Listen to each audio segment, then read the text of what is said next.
When I started this channel, I knew I would have to watch some pretty god-awful movies to come back and tell you guys if they were good, if you should watch them, or if they were a waste of their time.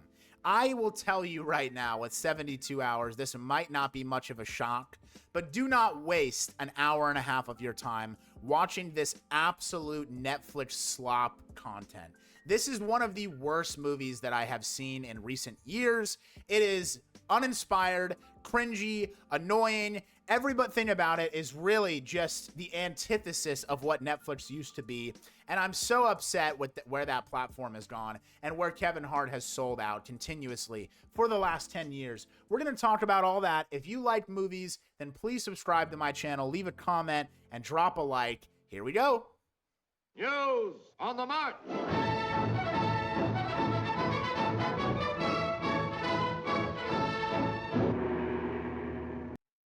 That was pretty sick, huh? Now, 72 Hours with Kevin Hart, of course, is the newest Netflix original comedy. Kevin Hart decided to go on a press conference and say that this was a good old-fashioned R-rated comedy like the ones we all grew up loving. No, sir. You do not get to disrespect my comedy genre like that. If every good old-fashioned comedy that we all know and love was made like this when I was 10 years old and getting into comedy, I would not be a fan of the genre anymore. And Kevin Hart truly, truly loves to just rub in the nose of everybody that he is just doing things for money, that he does not care about making quality content anymore, and that he's likely in the hole for millions of dollars with poker backers or something like that, because the man cannot need this much money to keep doing these dog shit Netflix originals. I refuse to believe it. Kevin Hart used to exist in a medium where I thought that he belonged. I thought that the movies like Ride Along and Central Intelligence and those kind of things, yes, they were stupid and cringy and corny, but they were kind of fun, buddy premise movies where Kevin Hart is the dumbass who's super loud, but then somehow saves the day. You know, those movies were enjoyable for the most part if you watched them and said, hey, let's put on a good, bad movie tonight. 72 Hours has no redeeming qualities. It's not even a fun movie to watch because it's bad. There was no part of this film that I found myself having an enjoyable time other than a couple of exhales out of my nose during some of the one-liners that one Netflix writer in that room got right. The plot of this movie is completely laid out in the first 3 minutes, and that is only for the sole purpose of keeping people engaged. This is the most YouTube video movie that I've ever seen.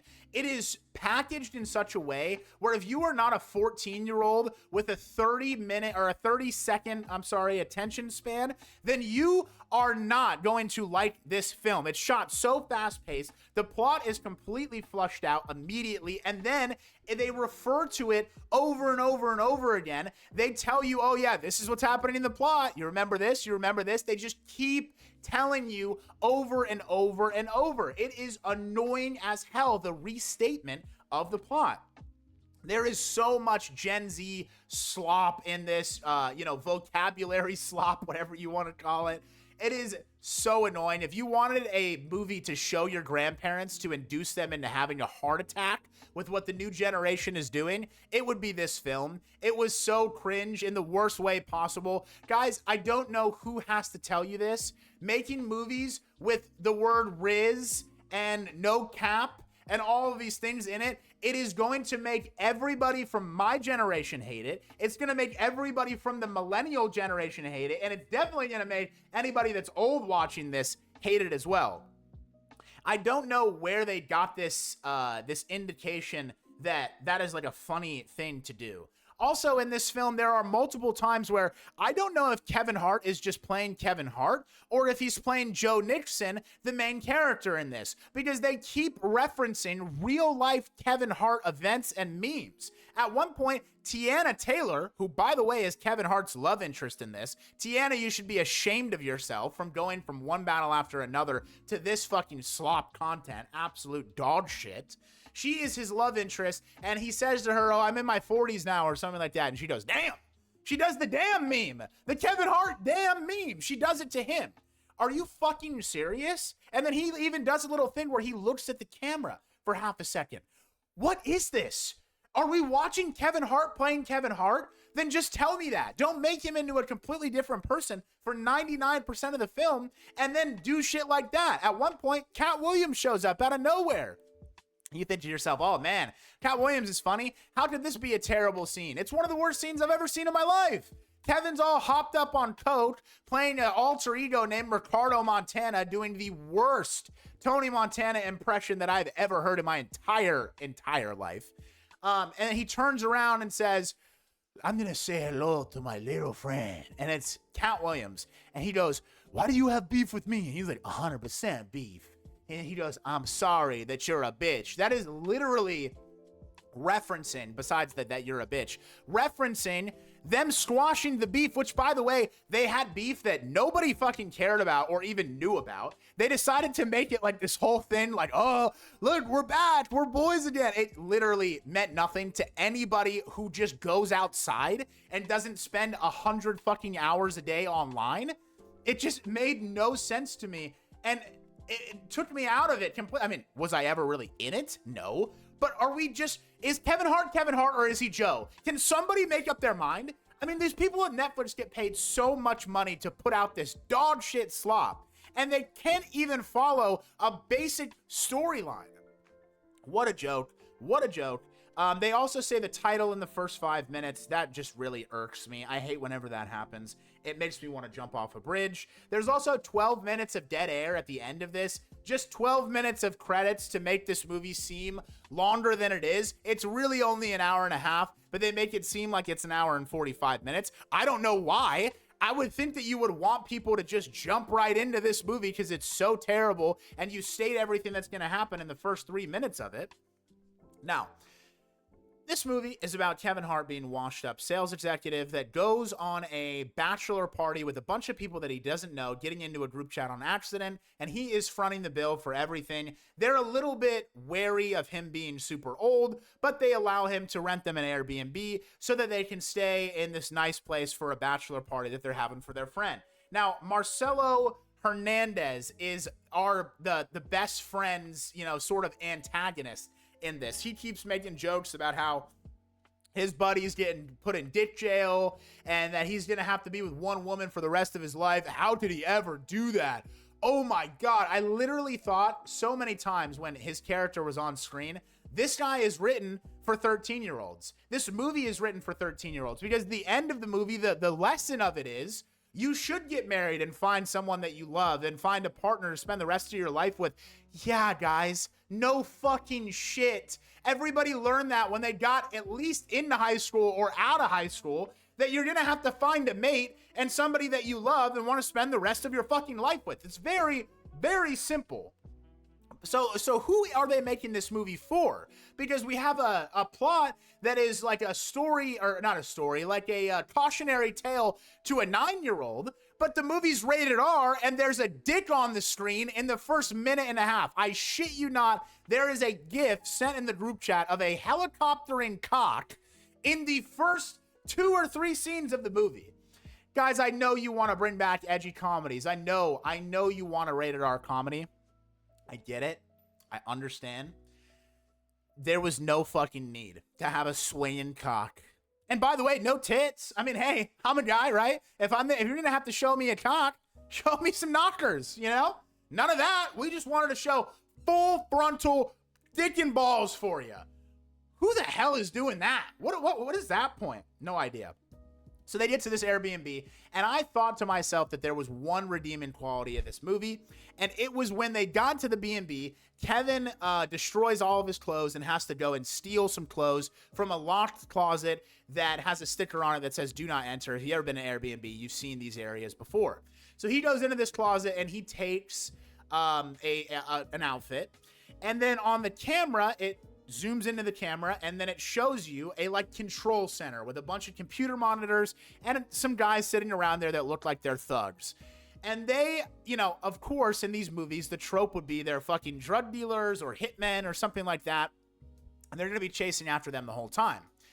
But the one guy who plays Nacho in Better Call Saul looks over at his boss and says, "Oh, he's stealing the boss's clothes." And the guy goes, "All right, charge him a $250 cleaning fee, keep his deposit, and start writing up a bad review right now."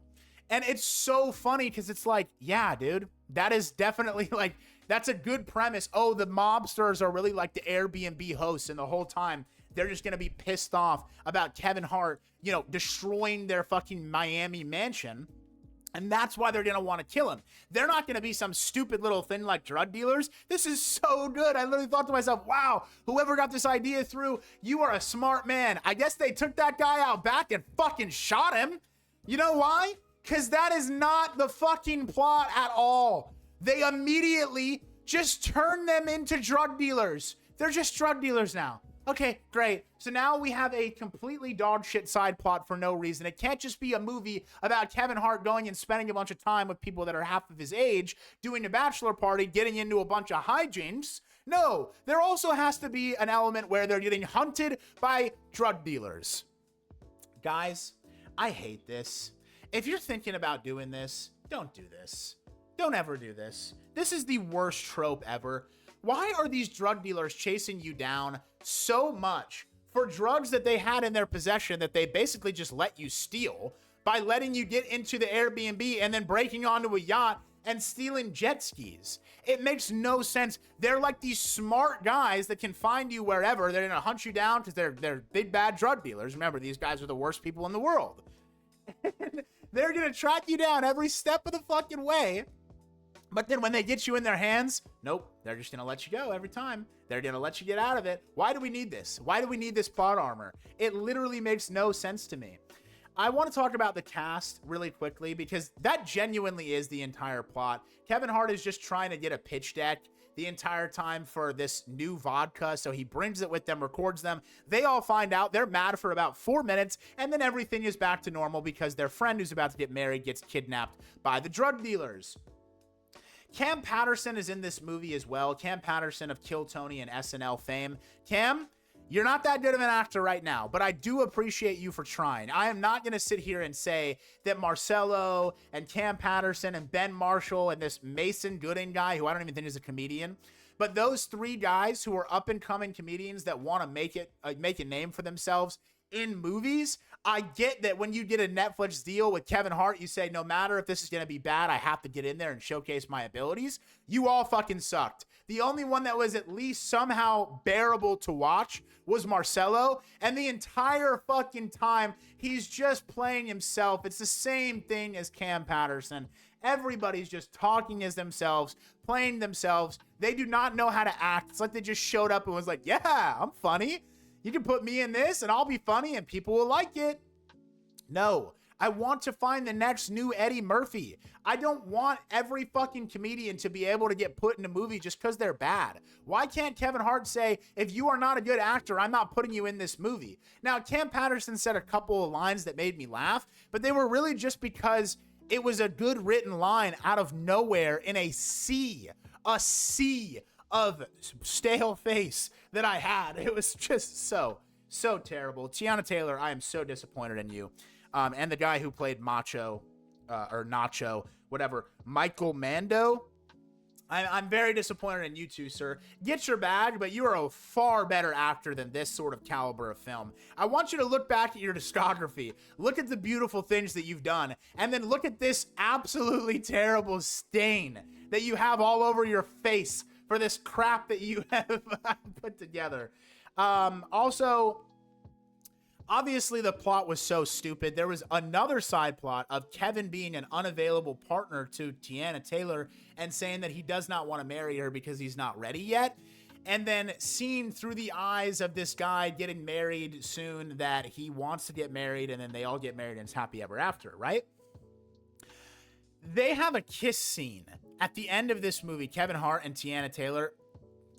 Tiana, honey, sweetie, call me if you need to lodge a complaint. This shit looked like the most fucking HR violating kisses of my entire life.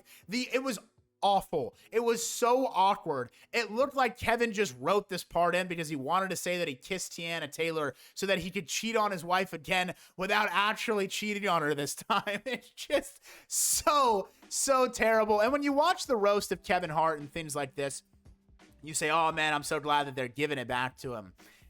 I want you to understand, Kevin, that the things that you do waste so many people's time.